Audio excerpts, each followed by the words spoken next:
with n equals 2, we get 1 over 1 plus 1 over 2 plus 1 over 3 plus 1 over 4 plus 1 over 5 plus and so forth. And now, let's put a line here so we don't get confused. So now since we have to add those two together to get the total sum, notice that after we get to the 1/3 part, we have a 1/3 here and a minus 1/3, a 1/4 and a minus 1/4, a 1/5 and a minus 1/5, meaning all these terms cancel out all those terms. Which means the only two surviving terms that do not get canceled out are those two, which means that this sum, this is the sum of these two series, so the sum n equals 2 to infinity of 2 over n squared minus 1 can be written as 1 plus 1/2, which is 3/2. And that is the sum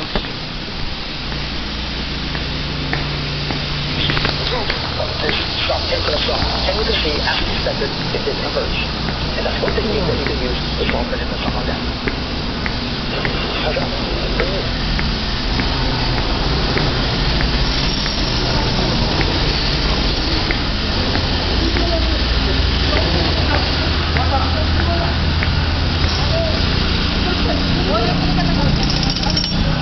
Welcome to another flow line. Now let's take a rectangle and link it in such a way that the center of mass is right at the origin. Now what we're trying to find is the moment of inertia relative to the origin. Well, we remember that the moment of inertia relative to the origin can be expressed as equal to the sum of the moment of inertia relative to the x-axis plus the moment of inertia relative to the y-axis. And in the previous video, we calculated the moment of inertia relative to the y-axis because that would be moment of inertia relative to the y-axis is equal to 1/12. Now that would be the x-axis is relative to the y-axis, it would be this width right here, which is W, times the distance away from the y-axis cubed. In this case, that would be L cubed.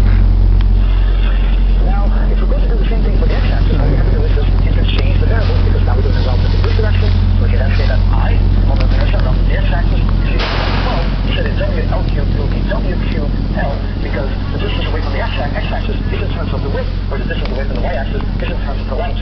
Now all we have to do is simply add these two together. So the moment of inertia relative to the origin is equal to, that would be 1/12 W cubed L plus 1/12 W L cubed. Now in each case we can actually factor out the product of L times W, which is the area of the rectangle. So this is equal to 1/12. And so plus, in this case, we're going to factor out WL, so we have 1/12 WL times L squared. Now notice that each term has a 1/12 WL, and of course we know that WL is equal to the area, so this can be written as 1/12 times the area times W squared plus 1/12, the area times L squared.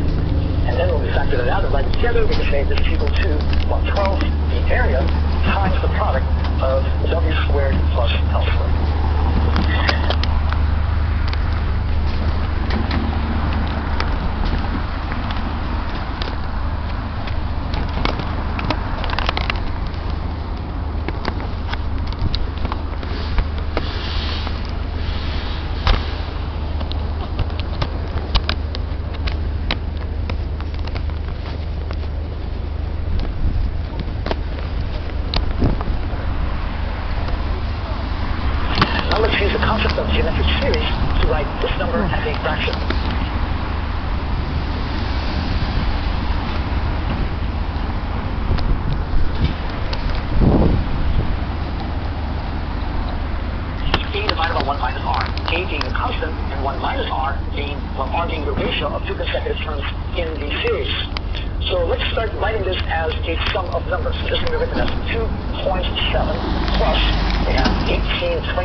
To find the ratio of two consecutive terms. So let me take these two terms right here and find the ratio and see what we get. So the ratio is equal to, taking this term, 1828 divided by 10 to the 9th, and we're going to divide that by the previous term, 1828 divided by 10 to the 5th. Now notice the 1828 cancel out, and then this becomes 10 to the 5th divided by 10 to the 9th, which is equal to 10 to the minus 4. So there's a common ratio. So we're going to have to write it somehow like this. The common ratio is 10 to the minus 4. If we now factor out the 1828 divided by 10 to the 5th, I think we can make this work. So this is going to be 1828 divided by 10 to the 5th. And then we have the following. And then multiply this times. The first term will be the ratio to the 0 power. So the n minus 1 power, since n starts with 1, n minus 1 is 0. So we take the common ratio of 10 to the minus 4 and ratio to the 0 power. Plus, I would take 10 to the minus 4 raised to the first power plus 10 to the minus 4 raised to the second power and so forth. Now let's see if that does the trick for us. So we still have what we started with. Or let's check. If we multiply this times this is equal to 1. So we have 1 times this, that's our first term. Then this 10 to the minus 4 is 1 over 10 to the 4th multiplied times this gives us 10 to the 9th. This gives us 1 over 10 to the 8th multiplied times this gives us 10 to the 13th. So we get the original series back, but now we have it written in terms of the constant of a, which is multiplied by each term, times r to the n minus 1. This is n minus 1. This is n minus 1 with n equal to 1 is 0, and 1, 2, and so forth. So it looks like we now have represented this as the infinite sum, and after that 2.7. A is equal to this, we must add this at the end, and this is equal to r. So now we can find the sum using this constant right here. So the sum is equal to a divided by 1 minus r. A is equal to 1828 divided by 10 to the 5th. And then we have to multiply that times 1 minus, and r is 10 to the minus 4. Now simplifying this can now be written as 1828 divided by 10 to the 5th minus 10 to the 5th times 10 to the minus 4, which is equal to 10. So 10 to the 5th is equal to 100,000 minus 10, that would be equal to 1828 divided by 99,990. So that is equal to the sum of this portion of the number. So now this is equal to taking this portion and writing it as this. Now we need to add 2.7 to that. Okay, how do we do that? So now we get 2.7 plus the fraction of 1828 divided by 99,990, which of course now we have to write that over a common denominator. So this can be written as 2.7 times 99,990 divided by 99,990, which is now the common denominator. We have to, of course, add 1828 to that. Okay, times 999.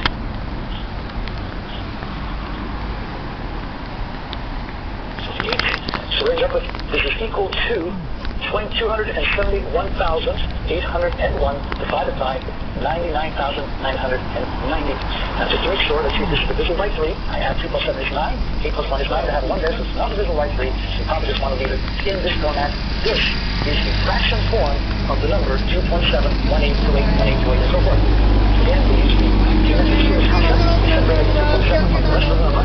Then we have to recognize what our constant was, and we use the constant 1828 divided by 10 to the 5th, which then lets us with our ratio. Our ratio was found by taking 2 consecutive terms, dividing one by the other.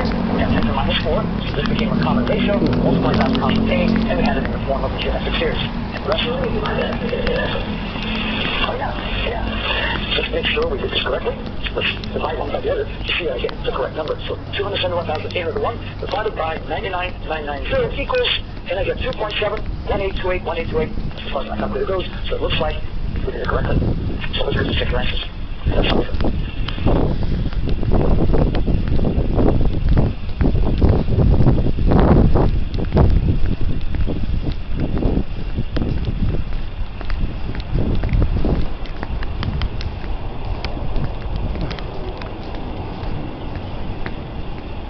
Welcome to our lecture online. For our second example, to find the moment of inertia, we're going to take a rectangle and I'll place the center mass right on the y-axis there. So how do we find the moment of inertia for something like this? We recognize the symmetry. The left side looks exactly the same as the right side, and if you think of both sides as rotating around the y-axis, you can then realize that we find the moment of inertia of this one side and simply double it. So that means that this now becomes twice the integral, because we're going to have to integrate over all the rule dA's. We're going to integrate the distance to our area element, x squared times dA, but now the limits are going to be from 0 to L over 2, because the whole limit for half the length here, and that's just doubling the results. So that then becomes equal to 2 times the integral from 0 to L over 2 of x squared, and our area element is the height h times the width dx. Taking the h out of the integral sign, we get 2 times h times the integral from 0 to L over 2 times x squared dx, and that we can easily integrate. That becomes x cubed over 3. This is 2h times x cubed over 3, and evaluated from 0 to L over 2. Now when we plug in the lower limit, we get 0. When we plug in the upper limit, we get the following, which is 2h times, I can take the 3 out here, 2 over 3h, times the quantity L over 2 to the third power, which is equal to 2HL cubed divided by 3 times h. 2 cubed is h, h becomes 1, this becomes 4, or 112HL cubed. Now realizing that the area of the rectangle is 1 times h, let's take that out, and write 112HL times L squared, or HL is the area, so it's 112 times the area times L squared. And just like we did before, if we assume that this was an object that had mass, the moment of inertia would be 112 mL squared, but in this case, instead of using mass, we use the area, so it's 112 AL squared. Remember what we did in the previous video, we looked at the object on the very end, and we realized the moment of inertia is 1/3 AL squared. In this case, with center mass on the y-axis, the moment of inertia is 112 AL squared. And that's how it's done.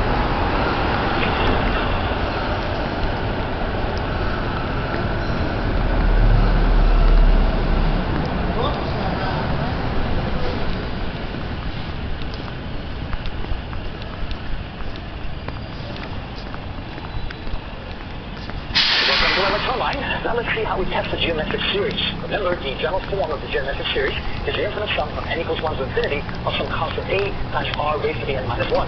Example, a plus a times r plus a times r squared plus a times r cubed and so forth. You see the trend. And we know that that is equal to a divided by 1 minus r, where a is a constant and r is the ratio of two consecutive terms. For example, the n plus 1 term divided by the n term, so we have a times r to the n plus 1 divided by a times r to the n. The ratio of that will be r, that's the common ratio. So how do we know if it converges, and what is the sum if it does? We know that the geometric series converges if r is less than 1, or the absolute value of 1. So the relevant test is going to be, is r less than 1, or let's say the absolute value, question mark. So that's the first thing. Now, the appearance. However, notice that in the numerator here we have 3 to the first power, 3 to the second, 3 to the third, 3 to the fourth. In the denominator we have 4 to the first power, 4 to the second. So we're off by an exponent there. If I factor out a 4 out of every term, let's see what happens. So that 4 times, this gives us 1 plus 3 over 4 plus 9 over 16 plus 27 over 64 plus 81 over 256 plus and so forth. So now we realize, bracket there, now we realize that we have 3 to the first, 4 to the first, 9 to the 3 to the second, 4 to the second, 3 to the third, 4 to the third, which means we can now rewrite this series as follows. This can have written as 4 times 1 plus 3 over 4 to the first power plus 3 over 4 to the second power plus 3 over 4 to the third power plus 3 over 4 to the fourth power plus and so forth. And now it's beginning to look like a geometric series. Notice that the first term here typically is the a. You see that that will be the same for every term. We have a constant 1 times 1 times 1 times 1 and so forth. The ratio is 3/4. Now we can check that by taking, let's say, two consecutive terms. Let's take these two terms right here and see if the ratio does indeed equal 3 over 4. So here let's divide the n plus 1 term, 27 divided by 16. Let's divide it by the previous term, 9 over 4, to see what the ratio is. Of course, when we divide a fraction by a fraction, that is equal to the fraction multiplied by the inverse of the denominator, which is 4 over 9. Let's see here, we have 4 and 16. We can divide both by 4, that gives us 1 over 4. And 9 and 26. 3. So sure enough, that ratio is indeed 3/4. Which means that we verified that this indeed is our ratio. This is a number we factored out. Our constant is a, so we can see that since our ratio, r, is less than 1, therefore we know that the series converges. Next, we want to find the sum. And we know that the sum is going to be equal to a divided by 1 minus r. So therefore the sum is equal to, now that of course would be the sum for this portion. We know that everything must be multiplied times 4, so we have 4 times a over 1 minus r. So this is 4 times 1 divided by 1 minus, the ratio is 3/4. So 1 minus 3/4, that would be 1/4, so this becomes 4 times 1 divided by 1/4. And of course, divided by 1/4 same as multiplying times 4. This is 4 times 4, which is 16. So this determines that the series does indeed converge, and that the sum is equal to 16. And that's how it's done.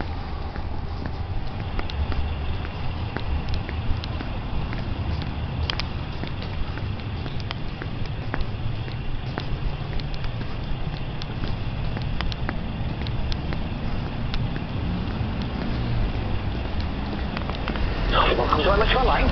In this particular infinite series, we have what we call the P-series. There are a couple of examples. The P-series, the general equation of that would be the infinite sum from n equals 1 to infinity of 1 over n to the p power. Now in this example, p is equal to 3, so we have 1 over n to the third power. In this example, we have 1 over the square root of n, so in this case, p is equal to 1/2. The test tells us that if p is greater than 1, we know that the series will converge.